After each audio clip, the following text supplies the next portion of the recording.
Okay, so hi and welcome to this NPTEL session on Feminist Writings, where we're looking at the conclusion of this D.H. Lawrence story, Tickets Please. So it's an interactive session. That's the reason why we have all of you here. So we'll conclude it, and then we'll have maybe some comments and questions and your takes on this conclusion as well. So just a very short and quick recap of what we've discussed already. So we see how this particular person, John Joseph, who happens to be this more or less only male in this company of women working in the tram route over here. And this is important for us to remember because it's 1919, right after the First World War, and we know already that there's been a dramatic demographic change in terms of able-bodied men available for work in the public space. And then, of course, more and more women take up jobs such as working in trams, etc. So that gendered reconfiguration is important for us to remember in the context of this story, especially given it's 1919. And then we see one of the things we should be asking ourselves is, what is John Joseph doing here, and why isn't there in the trenches maybe, or why isn't he injured? So maybe, I mean, there's something about him which we don't know perhaps, which isn't quite told. I mean, we are told that he is a bit of a predator. He essentially is a hunter man in this particular context. But what we see at the end of the story is that how the hunter gets hunted, right? So there's this very interesting series of metaphors from hunting, animal metaphors, which come in and which are strategically strewn in the story at the end, which makes the message even more dramatic. Now, we see how Annie is one of the protagonists in the story, that she feels wronged by John Joseph. So she is someone who was expecting a more holistic, emotional relationship with him, whereas from his perspective, it's more of a carnal relationship, and it very quickly moves on to another person and then to another person, and she feels wronged and she grieves over it, and then she plans a vendetta, a revenge, which is spectacularly played out in the end, very collectively. So we have a group of women who have been wronged, each one of them by John Joseph, and they essentially gang up on him in a very violent, visceral way. And we have, what we need to remember is how the violence over here operates at many levels, at many registers. It's not just physical and visceral, but it's also linguistic to a certain extent. So if you read it carefully, we find that how John Joseph's pet expressions are used back on him by the woman in terms of appropriating his pet phrases and using it back at him, hurling it back at him at some kind of a linguistic retaliation, which becomes some kind of an anticipation of the violence which takes place at a physical level, right? So that's something which we need to bear in mind as well. Okay, now we'll just start at the beginning of the conclusion because the setting is important, where this entire act of violence takes place. And we are told that at the depot, the girls had a little waiting room of their own, right? So it's a waiting room, and again, it's a very domestic space, a very traditionally domestic space. So women come, perhaps change after their duty and go back home.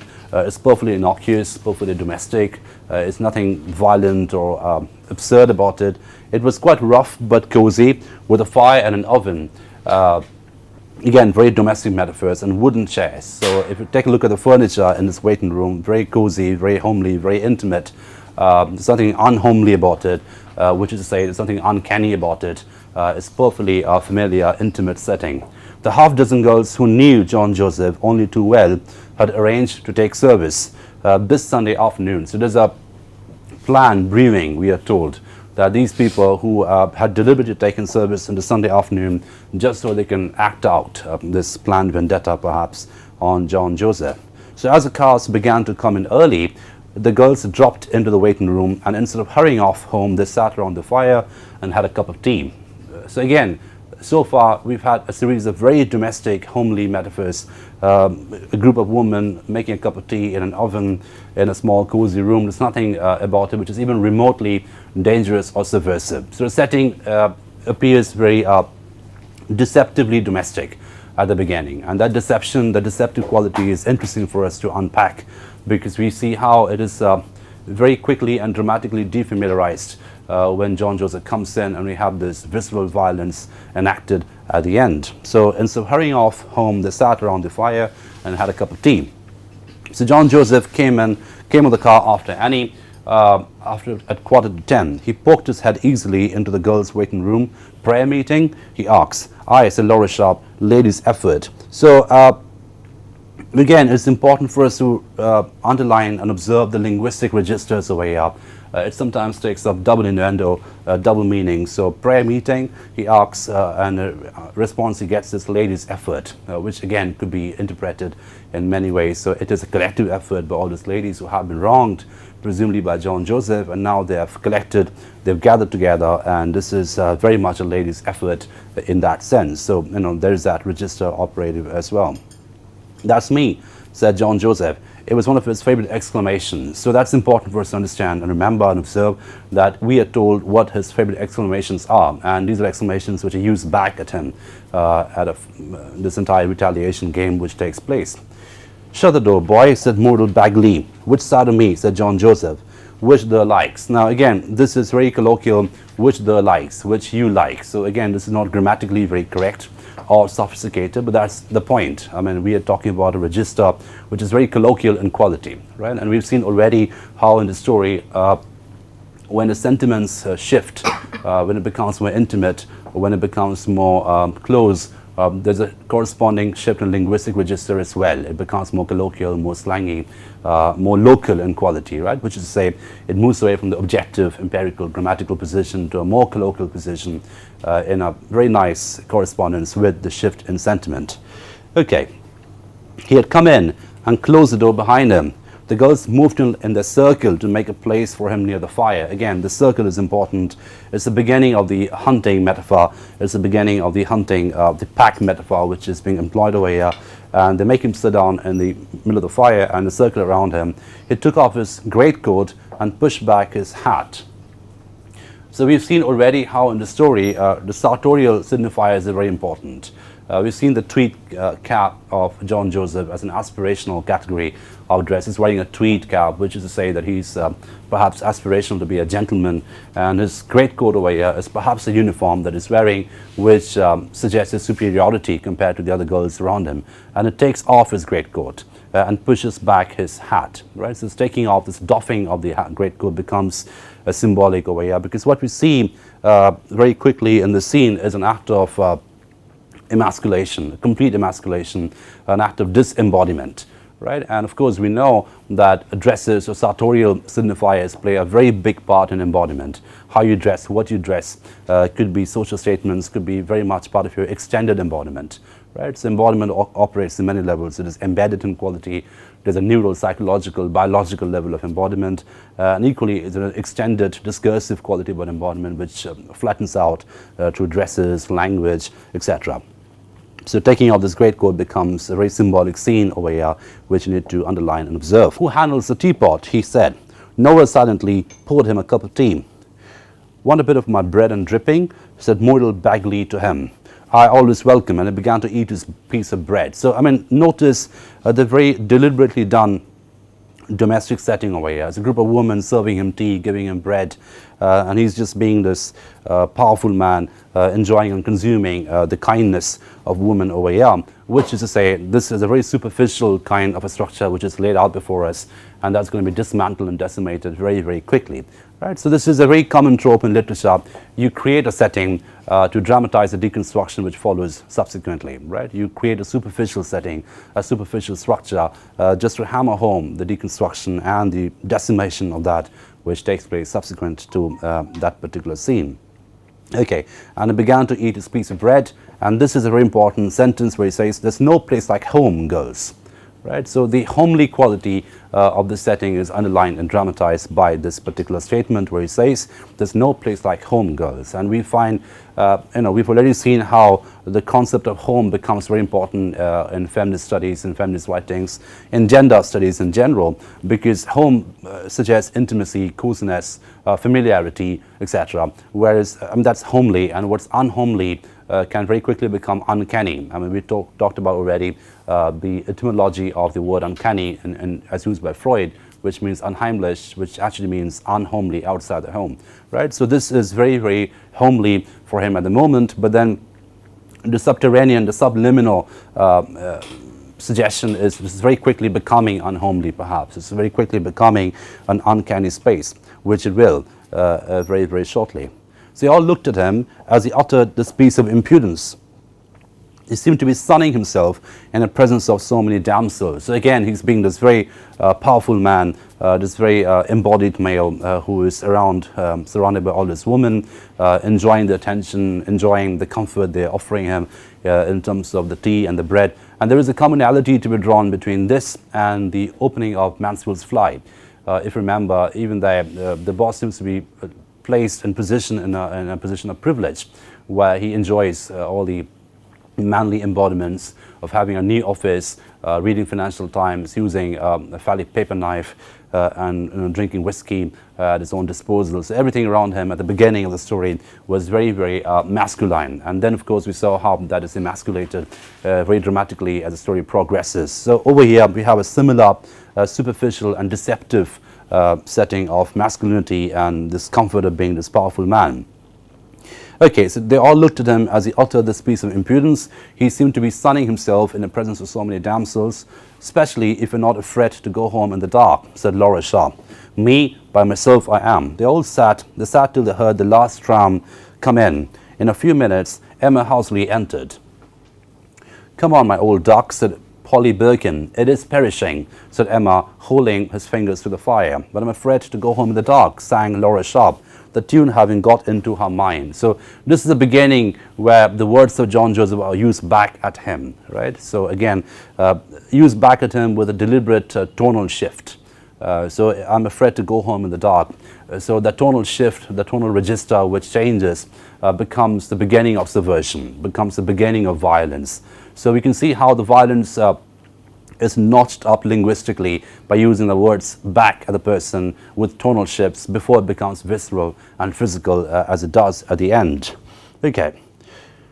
Who are you going with tonight, Miss Arena? Said Muriel Bagley coolly. So Miss Arena is a good Christian name of John Joseph. Addressing him as Miss Arena is obviously suggestive of the fact that he's still supposedly the superior over here. He's still supposedly the tram inspector over here, being questioned by the tram conductors, right? So who are you going with tonight, Miss Arena? Asks Muriel Bagley coolly.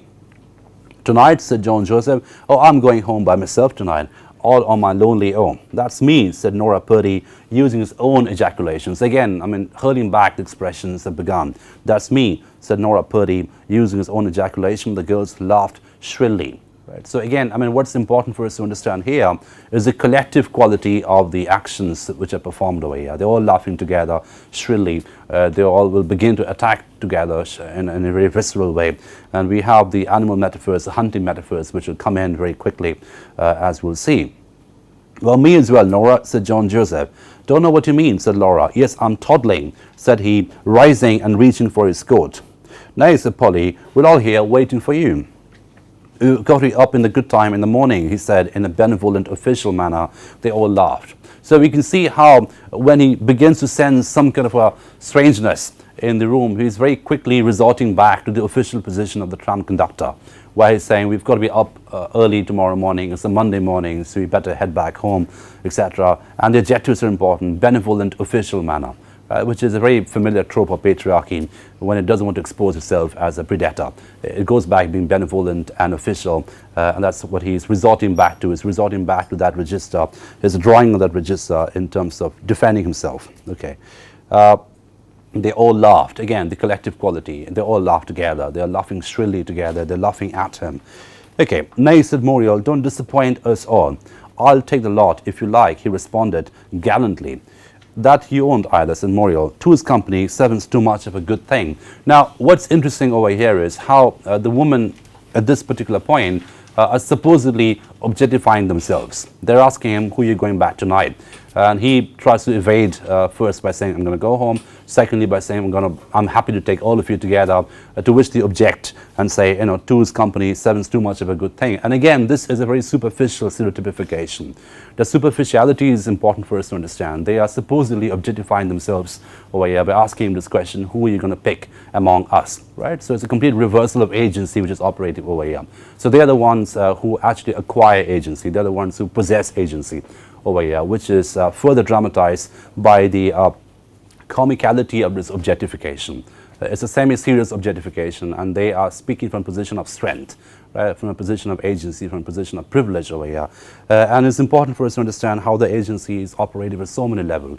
Linguistic, numerical, they are more in number compared to him, and also in terms of the sexual presence in the room. There are more females than men in this room, and hence they are deconstructing this supposed objectification which is used against them in other times, right, because they seem to have the agency in this particular room. And again, what we see very quickly is how this domestic innocuous waiting room very quickly becomes a discursive battleground. And that's something which we keep seeing consistently in this course, how spaces change discursively, how they're mapped, how they're remapped very quickly in terms of becoming something else, right? So the domestic space becomes a battleground, which we've seen already in, let's say, for instance, in the Bell Hooks essay, where we saw how the very Christian domestic home can become a battleground of gender, can become a torture chamber, essentially, where someone is confined and punished physically, corporeally, for being a dissident, etc. Right? So something similar is about to happen over here. So at the beginning, we have the superficial signifiers of comfort, homeliness, domesticity, etc. And then very quickly that begins to change in a very uncanny way into something else. And there is this, I think I may have mentioned already in the class before, there is a slightly absurd theatre quality about this particular scene. Those of you who read Pinter would know, even in Harold Pinter's plays, we have very stereotypically domestic settings, like birthday party, for instance, a homecoming, for instance, and those are very superficially there, and those are very deliberately chosen, those settings, those situations, because those are situations which you expect to be very normal and normative and celebratory, and then it begins to break completely. It begins to become more and more visceral and violent and dark and sinister, and therein lies the menace in Pinter's theatre, that it takes up a superficially closed structure, a superficially normative structure, and then completely denormativizes it, right, in a sense of deconstructing it through violence, through absurdity, through menace, right? This is cold, sinister, menacing quality about that kind of theatre, which I think is a bit is palpably present here as well, along with the entire theatre of cruelty thing. So there is a theatre of absurd thing over here, a theatre of cruelty thing over here, both are operative in different degrees.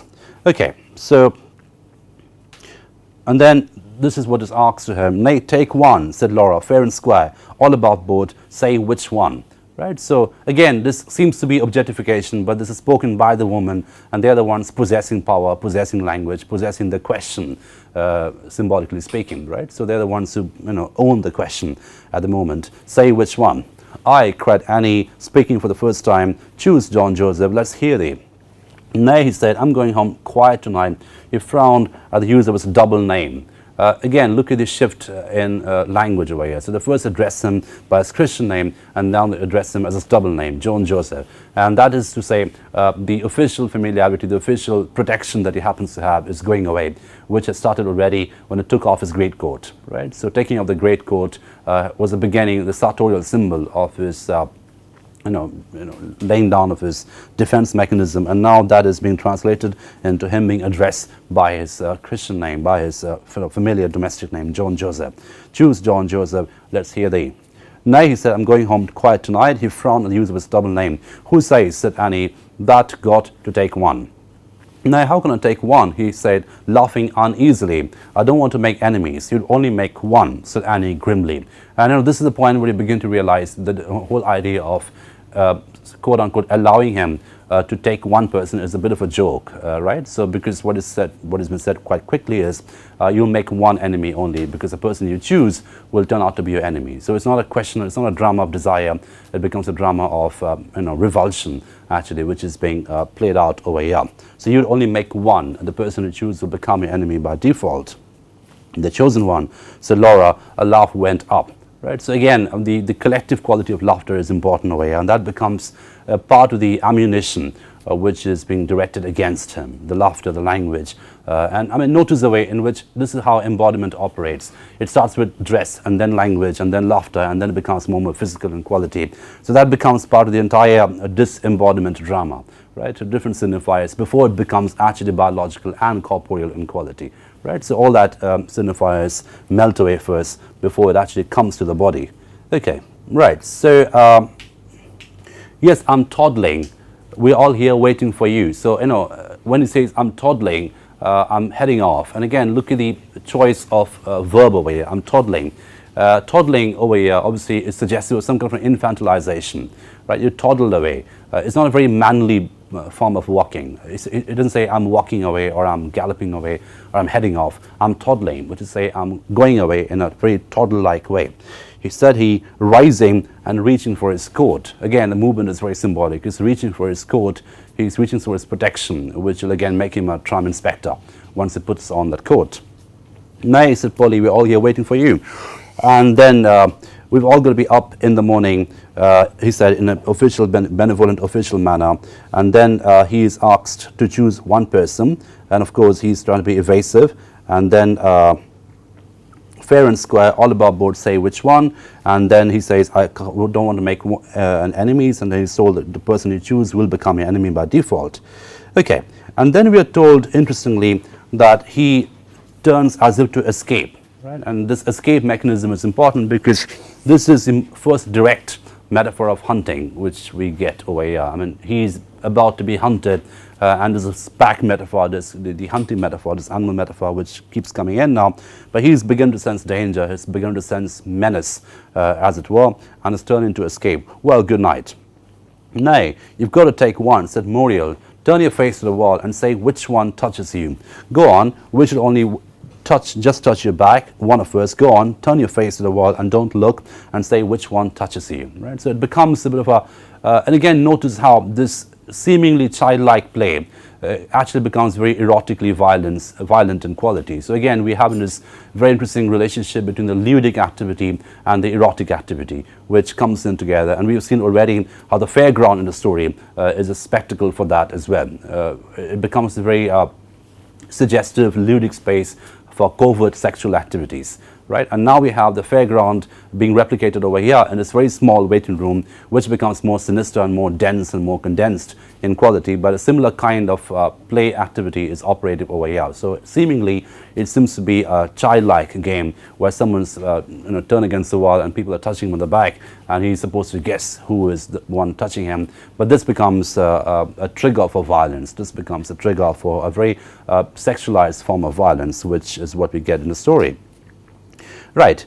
So space is a very important issue at work over here, and it is the case with anything to do with gender and gender performativity. It cannot possibly be divorced from space. So any form of embodiment is spatial in quality, more specifically spatio-temporal in quality, right? Any embodiment emerges or is generated out of a spatio-temporal situation, and that has to be borne in mind for us who study gender carefully. Okay, so turn your face to the wall and don't look, and say which one touches you. They pushed him to the wall and stood him there with his face to it. Behind his back, they all grimaced, tittering. So again, the collective quality of grimacing together, tittering together. He looks so comical. And this is the beginning of his emasculation that takes place, the comicality, which takes away his embodiment, his masculinity, his manliness, and all these familiar metaphors of superiority and sexual privilege. They're all taken away from him. It becomes essentially emasculated and decimated in quality. He looked so comical. And there's something which may be said about the boss at the end of Mansfield's Fly, when he's trying to cry, but he can't because no tears are coming to him. There's a bit of a comical, buffoon-like quality about him as well, which takes place at that particular setting. And now a similar situation is happening here with Joan Joseph, where the big tram conductor, who is supposedly the boss of all these girls, he's been essentially imprisoned and ganged up against by these people, and he looks comical, being made to stand against the wall. Go on, he cried. You're looking, they shouted. He turned his head away, and suddenly, with a movement like a swift cat, again, I mean, the animal metaphor is an important way here, Annie went forward and fetched him a box on the side of the head that sent his cap flying. He started round, but at Annie's signal, they all flew at him, slapping him, pinching him, pulling his hair, though more in fun than in spite or anger. He, however, saw red. His blue eyes flamed with strange fear as well as fury, and he butted through the girls to the door. It was locked. He wrenched at it, roused, alert. The girls stood round and looked at him. He faced them at bay. At that movement, they were rather horrifying to him. As they stood in the short uniforms, he became suddenly pale. So, I mean, this is loaded with all kinds of symbolism, Let's unpack it bit by bit. At the beginning, we have the girls flying at him. Right, so obviously this is a bird metaphor which is being used. It's like a pack of birds attacking him, and of course there are a lot of texts you can think about in terms of those who which seemingly equate wild birds with feminism, wild birds with feminine agency. You can think of films, for instance. Hitchcock's Birds is a very good example of that as well, which has been studied by people like Camelia Paglia, who have looked at the entire unleashing of the wild birds as some kind of a feminine agency which completely de-domesticates the very rural English setting. So that's a very good film that you can use as a reference for this particular point. But then what we see over here is they're all flying at him, slapping him, pinching him, pulling his hair. Initially, though more in fun than in spite or anger. So the word fun is very important over here. It's a very coded word. It has an erotic quality to it. It has a violent quality to it. And it's a very interesting entanglement of different sentiments, fun, right? And that is being told to us in a very covert, coded way. Now he, however, saw red. His blue eyes flamed with strange fears with his fury, and he butted to the girls to the door. He's wanting to escape, but he can't escape. It was locked, right? So the locked door becomes again very symbolic of this imprisonment metaphor, this hunting metaphor that is at play over here. He wrenched at it, roused, alert. The girls stood around and looked at him. He faced them at bay. At that moment, they're rather horrifying to him, right? So they become the spectacle of fear as far as he was concerned, as they stood in their short uniforms. Very, very visual. They're all standing in their uniforms, those tram conductors attacking him collectively, right? So this is what I meant when I said that this is a very good story to look at, especially given the debates we're having today about harassment at workplace, about exploitation at workplace, and the gender issues at play in the workplace. And this seems to be a very good anticipation of that kind of debate in a post-First World War setting, because what we have is, on the one hand, liberation of agency. Women are coming out and occupying public spaces in terms of becoming tram conductors, but then that harassment and sexual exploitation is very much at work. So this group of women standing in uniforms becomes a very symbolic register in terms of retaliation of a certain kind of harassment which takes place in a professional place. And of course, notice that this is still a professional place.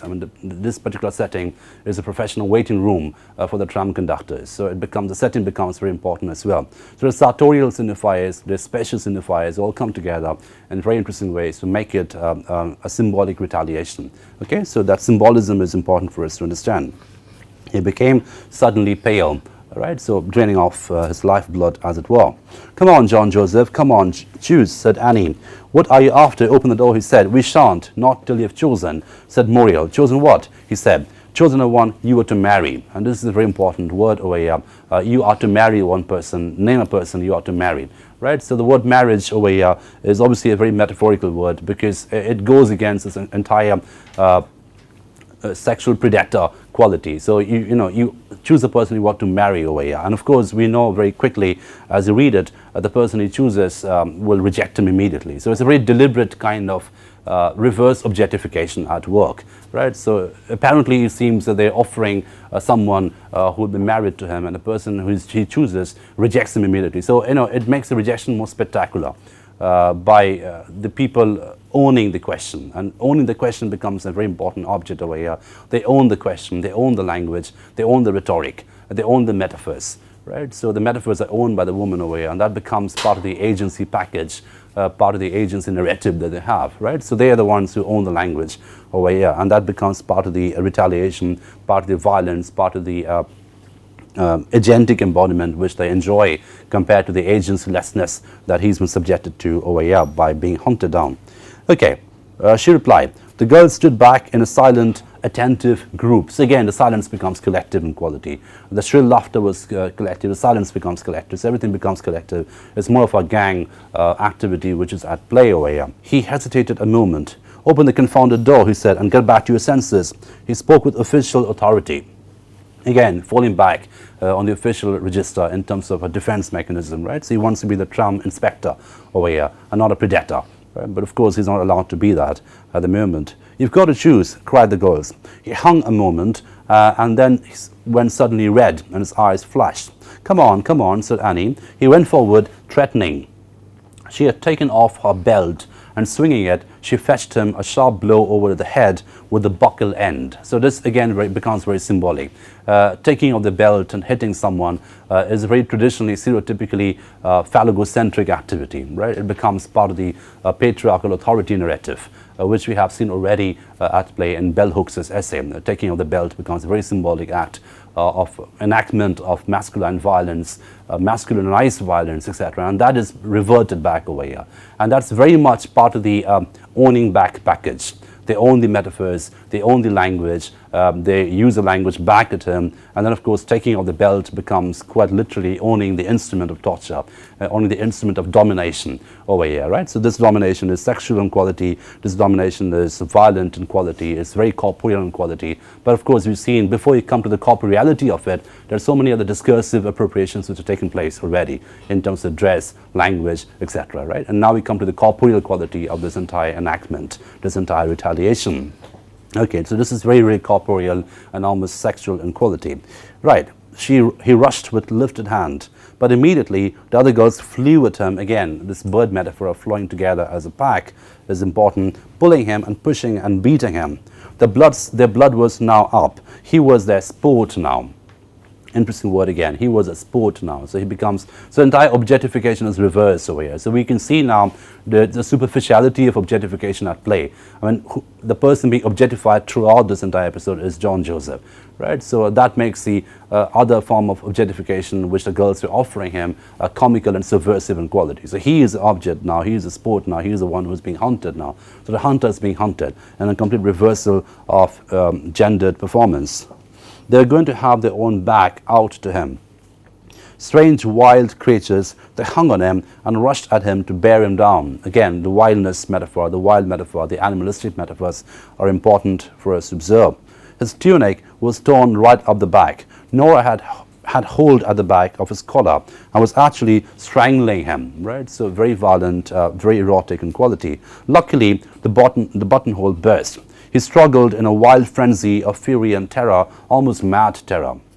His tunic was torn off his back as they dragged him. His shirt sleeves were torn away. One arm was naked. The girls simply rushed at him, clenched their hands and pulled at him, or they rushed at him and pushed him, butted him with all their might, right? So he becomes an object over here. This becomes almost a theater of cruelty at play, a theater of horror at play. So very interestingly, it becomes, and also to see the way in which the rational language was used superficially at the beginning, only to become irrational and anarchic, and the rational setting of having a teapot and one fire and furniture was laid out at the beginning very superficially, only to become irrational and anarchic in quality, right? So the anarchic quality was set up using deliberately superficial rational instruments such as language, furniture, tea, etc., right? So this becomes very much a theater of cruelty, a retaliation of wronged woman against a sexual predator who happened to wrong them all the time in the professional space. At last he was down. They rushed him, kneeling on him. He had neither breath nor strength to move. His face was bleeding with a long scratch. Annie knelt on him. The other girls knelt and hung on to him. Their faces were flushed, their hair wild. Their eyes were all glittering strangely. He lay at last quite still, with face averted as an animal lies when it's defeated at the mercy of the captor. Right? So he's the captor, he's the animal, he's the hunted over here. And it's completely at the mercy of this gang of people who have captured him, essentially. Sometimes his eyes glanced back at the wild faces of the girls. His breast rose heavily. His wrists were scratched and bleeding. "Now then, my fellow," gasped Annie at length. "Now then, now." At the sound of a terrifying, cold triumph, he suddenly started to struggle as an animal might. But the girls threw themselves upon him with unnatural strength and power. The word unnatural is important, right? That undercuts complete rationality and domesticity, which we saw at the beginning. It's now completely unnatural and irrational in quality. That's part of the subversion package. That's part of the retaliation narrative, the unnaturalness of it. With unnatural strength and power, forcing him down. "Yes, now then," gasped Annie at length, and there was a dead silence in which the thud of heart beating was to be heard. It was a suspense of pure silence in every soul. Now you know where you are. So this is an act of emasculation. Now you know where you are. You've been emasculated, and now you this is again a superficial question. Tell us who you're going to marry as a broken man, and we're going to reject you right away, right? To make the emasculation complete and clinical in quality. So the clinicality is important for us to underline. The sight of his white bare arm maddened the girls. He lay in a kind of trance with fear, of fear and antagonism. They felt themselves filled with supernatural strength. Suddenly, Polly started to laugh, to giggle wildly, helplessly, and Emma and Muriel joined in. But Annie and Nora and Laura remained the same, tense, watchful, with gleaming eyes. He winced away from those eyes. So, the gaze is very important over here. He's being completely reified as a defeated animal in that collective gaze of retaliation, right? So he wants to avert that gaze. He wants to evade it. He winced away from those eyes. Yes, said Annie, recovering her senses a little. Yes, you may well lie there. You know what you've done, don't you? You know that what you have done. He made no sound or sign, but lay with bright, averted eyes and averted, bleeding face. The word averted appears twice, and we've seen already how when you're in the company of a writer like Lawrence, any reputation needs to be unpacked, averted. He wants to avert it. He wants to escape it. He can't face that gaze. It's just torture for him. It's too violent for him. He ought to be killed.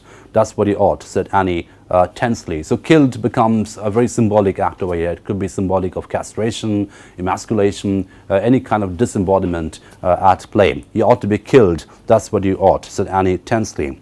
Polly was ceasing to laugh and giving long-drawn oh-ohs and sighs as she came to herself. He's got to choose, she said vaguely.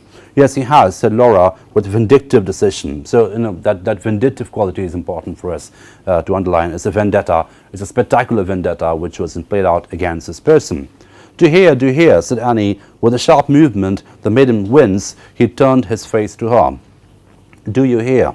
She repeated, shaking him. So this is very much part of a torture narrative at play, right? They want a particular response out of him only to negate it immediately, right? That's the whole point of torture.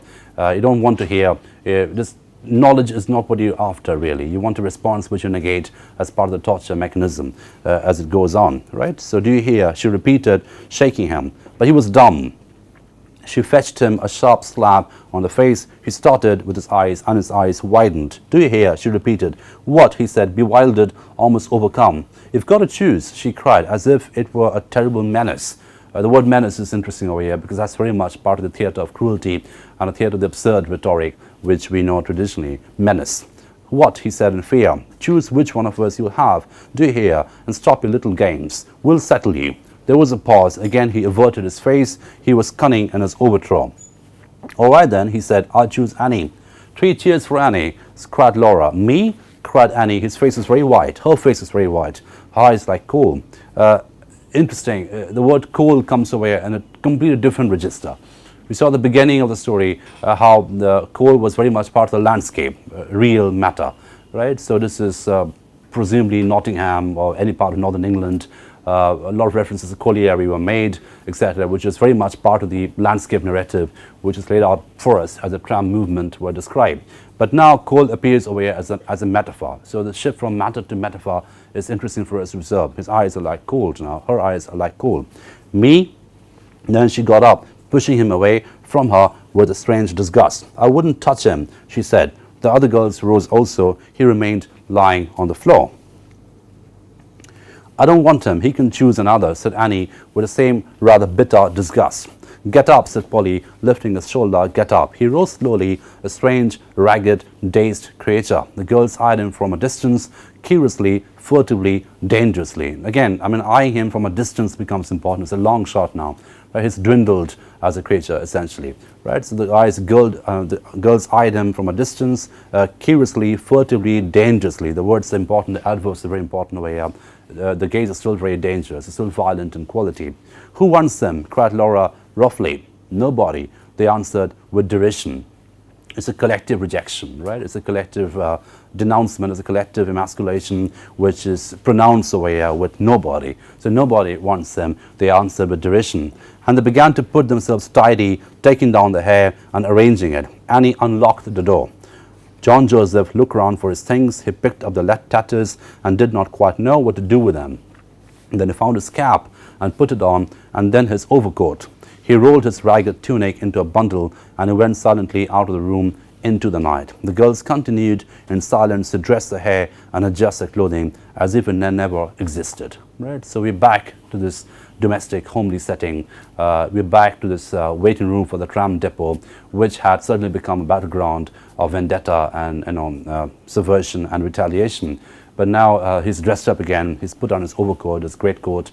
He's back being a tram conductor, and he heads back. He heads out into the night, and the girls go by being tram conductors, and they dress up, and everything is silent. And the girls continue to dress in silence and adjust the hair and the clothing as if it never existed. Right? So that becomes a very important ending. But of course, it's a very open-ended ending because we're not told what's going to happen the morning after.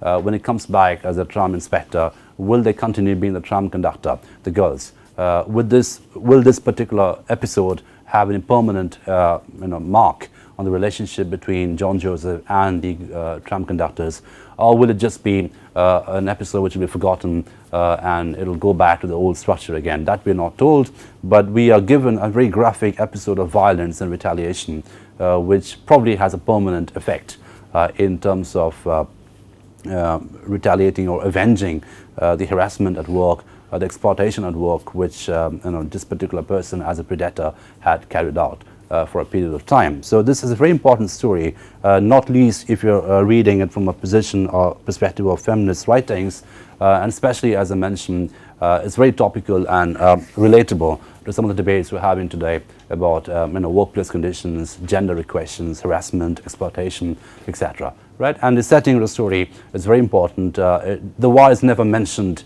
directly, but it's some kind of a spectral presence throughout. We are given descriptions about crippled men, paralyzed men. We're not told what paralyzed them or what crippled them, but the very setting is a giveaway in terms of the demography at play. And what's also important is we're not told if John Joseph had any injury or if John Joseph was paralyzed. We're not given any information about him in terms of his health. So even his masculinity is debatable. Even his masculinity is a gray area.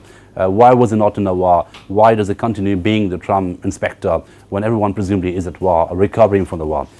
So he's supposed to be healthy, he's supposed to be a strong man, but his very health and strength become a marker, perhaps an indicator of some kind of a weakness, which he's probably carrying, as a result of which he's a tram conductor and not in the trenches. Right? That's a question which doesn't get answered, but it's very much there as part of the narrative. Okay, so that concludes our reading of this story. So now we can have some discussions, and I'm sure you can have some comments and suggestions from your end, which will make it interactive, if possible. Any take on the story generally, and then we can have a more specific reading maybe. So what's your general impression of the story?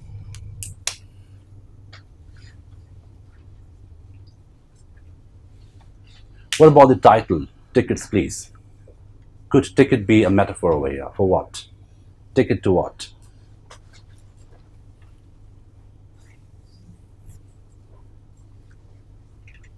Consent. Pardon? Consent. Okay, excellent. Consent can become a very important factor. Anything else? As a rhetoric, it means that he's not actually asking for your consent, but probably wheedling it out of you or cajoling you into it. Right. Rather than actually asking for it. Exactly. It's a rhetorical strategy. It's not really asking your consent. It's just taking it. Tickets, please. So when you ask tickets, please, you're not really asking, will you pay for your tickets? It's assumed that you pay for your tickets. So the question of consent becomes important. Anything else?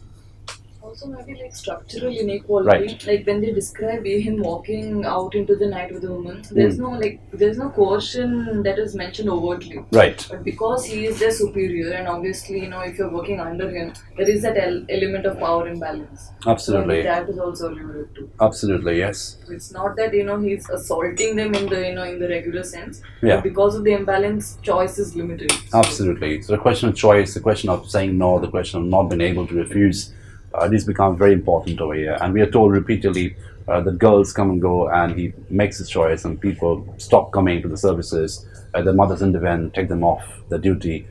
So we have this very covert, sinister narrative at play, which doesn't get spelled out, and it's very metaphorical and coded. We are told that they walk with him, and whoever walks with him becomes a euphemism of maybe some kind of other activity which doesn't get mentioned. But yeah, that is very much there covertly. the power imbalance and the impossibility to reject them at a micro level. Anything else? Any other general impression about the story? About the permanence that you Yeah. said, which the last sentence implies whether it's a permanent thing or not. I think this question of permanence doesn't usually come in Lawrence's works, because Yeah. Lawrence's works deal with how the deepest desires or the impulses of human beings get they get out Yeah. in violent, vindictive, and very visceral forms Yeah. of expression. Mm-hmm. And they are very much in the moment, Right. situated in that moment as expressions or as responses to certain situations, Right. Without any thought on like what's going to be the permanent Sure, consequence. exactly. That's a very good point, because if we look at Lawrence's over, it's entirely about an episodic quality, a psychological situatedness, which is deeply described. So a dimension is depth, not surface, right? So you're not given a temporal frame to narrativize or occupy or to make a meaning out of.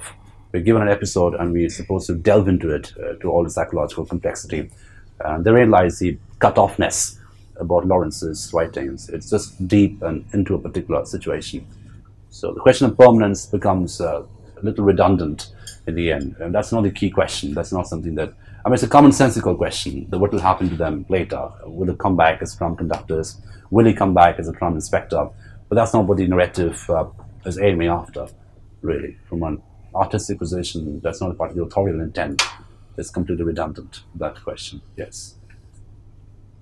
Any other general impression about the story which you found useful, more significant?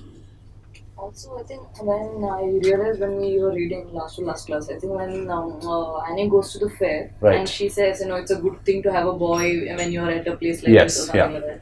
And boy is in single quotes. Yeah, So, it's also like you feel the presence of the narrator there. Yeah. So the word boy is very, like the narrator wants you to have a certain kind of reading of Right. this text. Right. It's not just that she is thinking boy. yeah, Like because of the quotes, the author is also saying something. Yeah, With yeah. So I think throughout the story, the narrator is also, you feel the narrator. It's not just, the absence is, I think the presence is very significant. Okay. Certain kind of reading Interesting. of the text. So it's not an inobtrusive narrator, it's very much there as a Yeah. palpable presence. He does make his presence felt.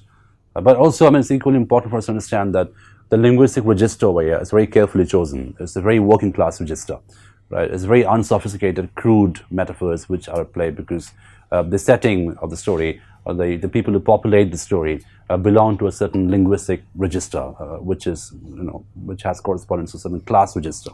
Northern England, traditionally less sophisticated, traditionally less posh, and this whole idea of the tram entering the city and becoming something else, the incompatibility of the tram as a vessel in the city becomes important. The tram is seemingly much more at home in the fair, in the rural landscapes than what it is when it enters a cityscape. So that shift in linguistic register is important over here. But you're quite right, the word boy seems to be some kind of a narratorial intrusion. So the narrator makes his presence felt, perhaps, but trying to suggest something to you rather than an act of pure focalization, right? So we talked about how this is focalized through Annie, but this may not be pure focalization. There may be a bit of an intrusion on the part of the narrator in terms of telling you something as a reader. It's supposed to be maybe a cue you're supposed to pick up and interpret as a reader. Any other? There's like a Yeah. hierarchization between a holistic emotional relationship is above pure carnal desire, and Yeah. it's interesting to read it against bourgeois and working class interpretations of what a relationship should look like. Right, And right, it's very interesting how it's juxtaposed in the story against the class narrative. right. Yeah, I mean, it's a very interesting mapping together. I don't understand, like, how is it juxtaposed? Like, isn't it same in bourgeois society as well? Like, Yeah, there is- but what I feel is their aspiration towards the bourgeois class is coming out in different ways, and I think one Yeah. of the ways in which it does come out is the desire for a holistic and emotional Okay. You're relationship saying, over okay, over just something which is purely European physical. version of Sanskritization, where you also want the same thing in terms of what the other class wants. I didn't think of Sanskritization, but yeah, I guess. Yeah. And and it's interesting how um, John John Joseph also aspires for that kind of a lifestyle Yeah, through through his sartorial, satirical yeah. choices, but doesn't want it through these ways. Like Yeah, through- so the instruments of through, aspiration are yeah. very different. That's a very good point. That's Like marriage being a very bourgeois Yeah. institution. true. And the mention of marriage in the story, even Yeah. as a metaphor, is an interesting. Yeah, it's a very interesting point. The instruments of appropriation are very different. I mean, one is sartorial, And I think and it's then also other very is more. gendered because True. the women's aspirations here Yes. are through marriage and Exactly. a holistic relation, It's very as essentializing clearly as mapped it sounds in my Yeah. head. But yeah, Yeah, no, it's very clearly mapped out in terms of a gender difference. The instruments, the means of aspiration are very different. So for John Joseph to be a gentleman, the sartorial appropriation is good enough for him, perhaps. But for the females over here, it's a different kind of route towards that aspiration. So that's something which we get in the story as well. Yes, very good point. Would you see that as a drawback of what Lawrence is trying to do? Because as a story, like you said, it's Yeah. about agency of the women, Yeah. them trying to get power back. Yeah. Like she said, the aspirations are gendered. So at some level, certain structures are being adhered to. Like, Yeah, but then Yeah. that gets decimated in the end, right? When they supposedly throw the question at him, so would you marry one of us? But in And- the fact that they were offended, like the vendetta is happening because there was no permanence offered, right? Like the relationship is transient and that's their problem. Yeah. Like I understand how they're getting back, but I guess the aspiration is still there, right? yeah, That's, it's like ascribing a femininity to an aspiration for a permanent relationship. Right. Like associating it with the woman instead of the male character. Yes, that is a very valid reading, yes. So the very fact that the instrument happens to be marriage for the woman and dress for the man, that tends to sort of give away the bias of the writer, perhaps, to a certain extent, yes. Any other point before we conclude this story? Okay, then, so thank you very much for your interactions. We conclude Tickets Please with this and move on to our next text in the next lecture. Thank you.